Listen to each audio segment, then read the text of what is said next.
جب یہ ہوا میں کہتا گیا، میں نے ساروں کو کہا کہ اتنا بڑا ظلم ہو رہا ہے تو اس کے اوپر انکوائری ہو. میں نے چیف جسٹس صاحب کو میں نے وہ سائفر بھیجا کہ جی اس کے اوپر انکوائری کروائیں.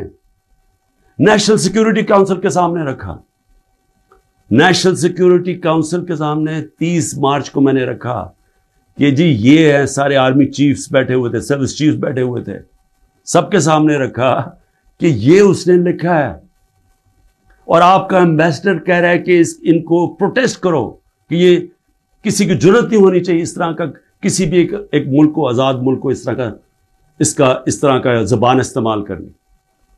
انہوں نے کہا جی ہاں مداخلت تو ہوئی ہے، تنقید کی، امریکہ کو پروٹیسٹ بھی کیا نیشنل سیکیورٹی کاؤنسل نے 30 مارچ کو. میں نے پارلیمنٹ میں لے کے گیا کہ ان کیمرہ میٹنگ کروائی. میں نے کہا ان کے سامنے رکھو. اپوزیشن کو لیڈر ہی نہیں آیا اس میٹنگ پہ.